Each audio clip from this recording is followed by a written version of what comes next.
cómo ha analizado en estos últimos días la campaña electoral, en la cual pues tenemos por un lado la ausencia de un candidato y por otro lado tenemos también los problemas internos que vive la candidata Keiko Fujimori. Bueno, esto último son las manifestaciones que pueden además tener un incidente radical, definitivo sobre el resultado electoral. Sobre todo porque creo que el hecho que podemos convenir que es así se refiere a el prácticamente empate técnico entre ambas candidaturas, porque no solamente tenemos encuestas que ponen a uno o a otro en el primer lugar, sino que las distancias están dentro de lo que se llama el error técnico que estas encuestas pueden traer. En consecuencia, decir que estamos ante una situación de empate técnico y una pugna tenaz, donde se va a dirimir voto a voto y donde el resultado final aún es imprevisible y se va a resolver recién en las últimas horas antes del 5 de junio, yo creo que es ir por el camino correcto, en la medida en que esta es una elección donde, mira tú, está predominando definitivamente las concepciones preestablecidas antes que las propias candidaturas. Creo que ha renacido de modo fuerte el sentimiento antifujimorista que viene de atrás, que tiene su propia historia, la cual se levanta como una valla muy difícil de sortear para la candidatura de Keiko Fujimori. A pesar que el otro candidato, del punto de vista de la campaña, no solamente está ausente, sino que además su performance, del punto de vista de la técnica electoral, tiene mucho que desear. Sin embargo, lo ayuda a él una situación objetiva, más allá de su actividad consciente y deliberada, que es sin duda este sentimiento en la cual él navega y flota, a pesar de no haber hecho nada por construirlo, ni menos por liderarlo. Bueno, pero en la última encuesta que hemos visto, si bien es cierto, está en el margen de error, Keiko Fujimori un par de puntos más arriba que PPK, lo que llamó mucho la atención también es el nivel del antivoto. Prácticamente están empatados hasta en el antivoto. Sí, pues, lo que pasa es que debe haberse abierto una brecha de indecisos que ha crecido un 3 puntos, luego el voto blanco viciado sigue siendo importante. Esta es una forma de rechazo a ambas candidaturas y eso todavía no cuaja en una opción que pueda efectivamente mediar en esta lid. Y por esa razón es evidente que el voto de rechazo a Keiko Fujimori masivamente ha ido a instalarse a las tiendas de Pedro Pablo Kuczynski. Repito, sin que haya tenido mayor mérito ni haya realizado el esfuerzo correspondiente para hacerlo. Simplemente es una situación objetiva en la cual se encuentra y de repente los vientos nacionales, objetivos estos, son los que lo colocan en una situación favorable. Casi en automático. Casi en automático. Es la verdad, cosa que desde el punto de vista ya del análisis más preciso y concreto tiene mucho que desear, porque si así se va a gobernar el país, podemos nosotros sacar algunas conclusiones, más aún si a eso le tomamos, si tomamos en serio o asumimos que esta visita a Estados Unidos no tiene pues el propósito electoral de captar los votos de los peruanos de Paterson, New Jersey, Nueva York, sino respondería a algunos problemas de salud como por ahí se ha deslizado.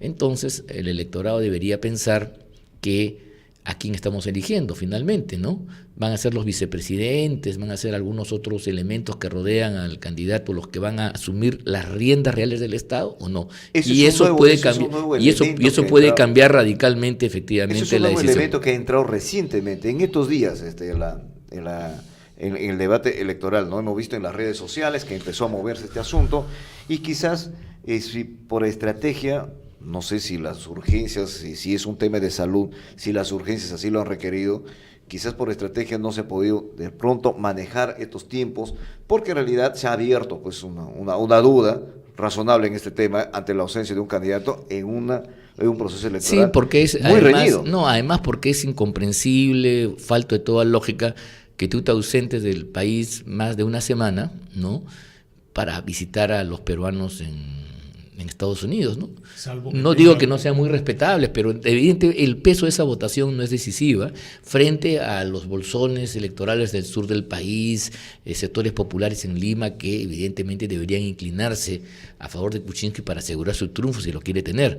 O sea, parece un despropósito electoral que por más malos estrategas que existan en dicha campaña, en ese supuesto, tampoco lo van a cometer porque alguien le advertirá que no es así. Entonces las razones deben ser de otro tipo y obviamente no han querido ser puestas en el tablero, sacadas a la luz, pero estas conclusiones sobre problemas de salud fundamentalmente pueden tener algún tipo de asidero, son verosímiles y de prender en el imaginario popular sí podría desbarrancar las opciones de Pedro Pablo Kuczynski. Pero para buena suerte, diríamos en este caso de PPK, tampoco su contentora ha tenido una semana brillante, que digamos, ha tenido que sortear problemas internos, este tema con el hermano, este tema de una cierta percepción que rápidamente se ha difundido a través de los medios de comunicación, con la declaración del hermano y con algunas deslices de sus voceros, que ha obligado entonces a coger el timón, ¿no? Evidentemente el esfuerzo de ayornamiento que hace Keiko Fujimori le pasa la factura al carecer de una plana de portavoces de mayor jerarquía, nivel y experiencia política para no cometer los errores que se han cometido. Porque evidentemente desafortunado es el tuit de madrugada de Keiko Fujimori donde manifiesta sus aspiraciones en un contexto donde el discurso que se está construyendo contra su candidatura es que está persiguiendo el poder absoluto. Y en esa tesis, ¿no?, abona los antecedentes gubernamentales de su padre, por un lado, que es objetivo, y por otro lado, lamentablemente para ellos, el fulgurante triunfo en las elecciones parlamentarias obran como una suerte de boomerang, de elemento negativo a la hora de decidir el electorado, que se ha introducido la idea con mucha habilidad puesta ahí en el debate de que es conveniente ahora un equilibrio de poderes, eligiendo un candidato distinto para el Poder Ejecutivo, toda vez que ya el fujimorismo domina plenamente el Congreso. Esta es una idea que se ha instalado, que causa temor y está registrada en las encuestas. Por eso es absolutamente nefasto. Es realmente increíble cómo el hermano de la candidata saca este Twitter que abona en esa dirección, por más que el contenido del mismo diga una cosa distinta. Yo creo que el señor Kenji Fujimori no podría postular porque existe esta ley que prohíbe la reelección de los parientes cercanos, cosa en la cual está en curso. Y por otro lado, si mañana la Keiko Fujimori no es candidata, por supuesto, ¿quién le va a impedir al señor Kenji Fujimori que se postule? Sería un absurdo, una cosa contraproducente. Pero no es eso. El tema es que él ha entrado en una fibra sensible del imaginario popular y en consecuencia abona la tesis que no solamente ahora hay un gobierno absoluto en marcha, sino un gobierno dinástico que se va a reproducir hasta el fin de los tiempos. Son fatales, ambas cosas son muy negativas, Pero hay otro tema, Ángel, que también nos ha llamado la atención y hemos hablado con este tema largamente con Manuel Saavedra, director de CPI, respecto al endoce de votos. Y este traspaso de los votos de un candidato a otro. Y Manuel Saavedra nos decía que sí, pues ellos han hecho un trabajo también detallado de cómo ha sido ese trasvase de los votos, ¿no? Y eso, cómo lo ha favorecido esta PPK. Y nos hablaba, por ejemplo, que en el caso del Frente Amplio, ¿no?, de la señora que ha liderado la señora Verónica Mendoza, o que lidera la señora Verónica Mendoza, ¿no?, el 50% de esos electores se habían traspasado, mejor dicho, a apoyar la candidatura de Pedro Pablo Kuczynski. Y un 21% de esos electores también manifestaba que iban a respaldar a Keiko Fujimori. Y así sucesivamente, en el APRA 65% a uno, 15% a otro. Y en realidad, y si nosotros escuchamos, y la pregunta también que le hicimos en ese momento a Manuel Saavedra fue, si nosotros hemos visto, por ejemplo, los despliegues que han estado haciendo, en el caso, por ejemplo, mucho más amplio de la señora Verónica Mendoza, diciendo que ellos no van a apoyar a nadie, pero sí tienen una posición contra Keiko, pero que en realidad tampoco están pidiendo votar por PPK. Y la pregunta es, si ese trasvase ya se registró, y eso es el porcentaje que tiene PPK, por ejemplo, que le ha permitido subir, a doblar su votación de un día para otro Doblar respecto su a la votación. primera vuelta. ¿Qué cosas están liderando, ¿no?, estos dirigentes de estos partidos políticos? No, totalmente de acuerdo. Yo creo que la capacidad de endoso en el Perú es un mito desde los tiempos en que efectivamente ahí la Torre podía designar, tomando una casa de café con otros, mi electorado va a apoyar a Manuel Prado en lugar de Lavalle, ¿no?, en un día a otro. Ese tipo de capacidad ya se perdió porque no hay partidos, pues. No hay estructura, no hay disciplina, no hay convicción, no hay una corriente ordenada sobre la cual el liderazgo pudiera influir. Y por esa razón, entonces, los candidatos quisieran tener esa posibilidad. Yo creo que en su corazón, tanto Verónica Mendoza como los dirigentes del Frente Amplio estarían felices de apostar por una opción de votar en blanco viciado y que esa se convirtiera en una suerte de tercera opción, porque le reforzaría su arraigo en la población y por otro lado les permitiría apostar a lo que ellos están haciendo, que es ser cabeza de la oposición al próximo gobierno, sea cual este sea, y acumular fuerzas para futuro.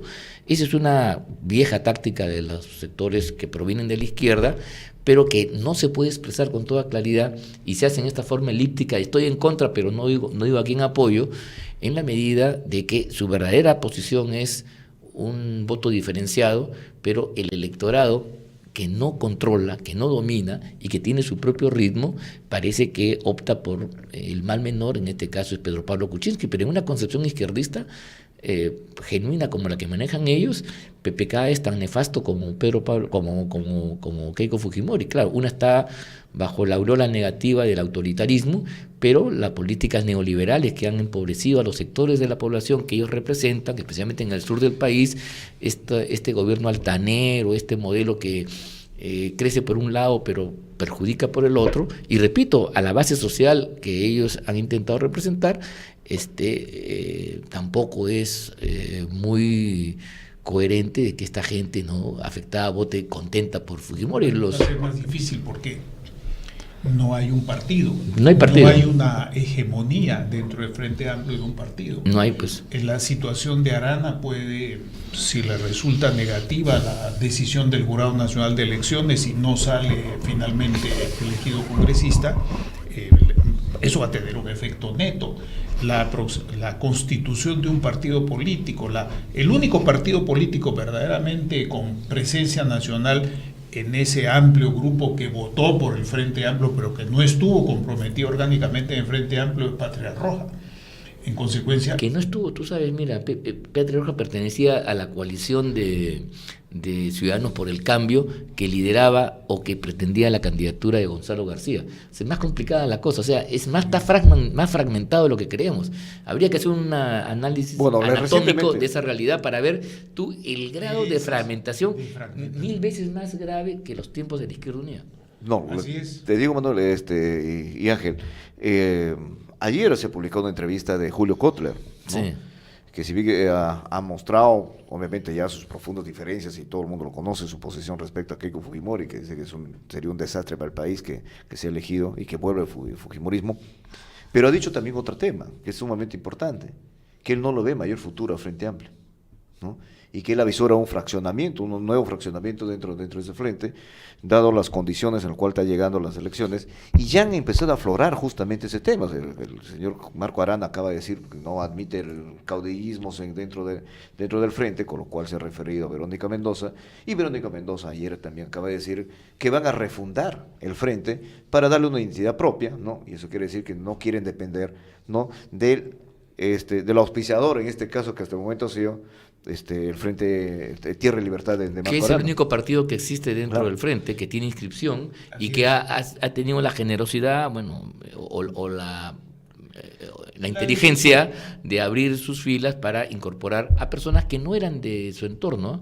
Verónica Mendoza viene del grupo de Lerner, viene del grupo de Gonzalo García, que toma distancia de ellos y termina aterrizando en los predios de Arana, que era la oveja negra de la familia izquierdista en ese momento, por sus posiciones antimineras y violentistas en algunos casos, y que además era más crítico con el acontecer, con la práctica legalista, participacionista de cierta izquierda. O sea, hay una diferencia importante, efectivamente, que puede significar una descomposición, pero también puede ser lo contrario.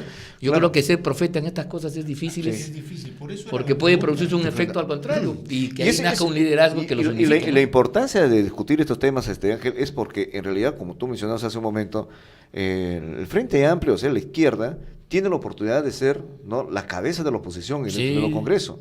Y en función de eso, entonces, va a depender mucho de cómo manejen sus temas internos para poder mantenerse unidos y coherentes. Por eso, para ellos es necesario simplificar la política y hacerla menos compleja en cuanto a recutecos que lleven a decisiones más sofisticadas y alianzas complejas.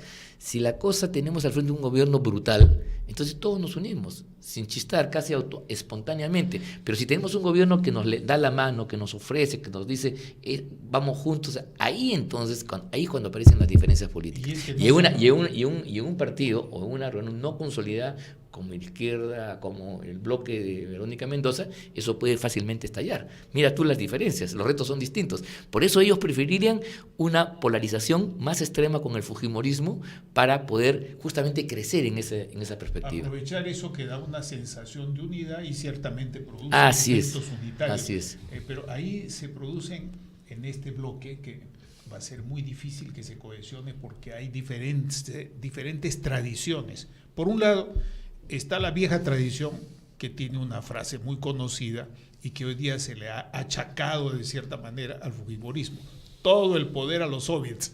Claro.